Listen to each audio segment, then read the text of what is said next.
არიან. მარიამ, დიდი მადლობა. ბაგრატიონთა საფლავებთან დაკავშირებით საქართველოს საგარეო უწყებამ რუსეთის შვეიცარიის საელჩოს შუამავლობით ოფიციალური ნოტა გაუგზავნა ქართული მხარე ყველა წმინდის სახელობის ტაძართან არსებულ სასაფლაოზე დაწყებული მშენებლობის აღკვეთას ითხოვს. ამ ეტაპზე ქართული მხარე შეეცდება სრული ინფორმაცია მოიპოვოს საფლავზე მიმდებარე სამუშაოების შესახებ და იმ შემთხვევაში თუ ეს დადასტურდა მშენებლობების შეჩერების მოთხოვნით რუსულ მხარეს თხოვნით მიმართავს. ამის შემდეგ კი ქართული მხარე ნეშტების გადმოსვენების საკითხს დასვამს. დარეჯან დედოფლის მიერ აგებულ ყველა წმინდის სახელობის ტაძრის მიმდებარე ტერიტორიაზე, სადაც სულხან-საბა ორბელიანი და ქართველი სხვა მოღვაწეები არიან დაკრძალული, მოსკოველმა მაღალჩინოსნებმა უკანონო მშენებლობა აღმოაჩინეს. საყოფაცხოვრებო დანიშნულების ერთსართულიან ბეტონის ნაგებობებზე არავითარი სამშენებლო ნებართვა არ არსებობს.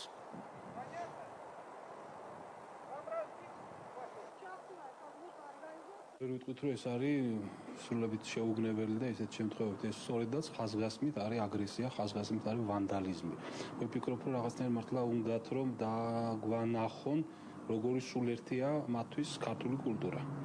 ეს ძალიან სამწუხარო ფაქტია და ძალიან კონსტრუქციული ნაბიჯი იმისკენ რომ ეს დაიგმოს, დიპლომატიურ დონეზე დაიგმოს. ეს ვფიქრობ, უნდა იყოს ძალიან ადეკვატურად შეფასებული. ეს საერთოდ ცილდება ყველა საზღვარს.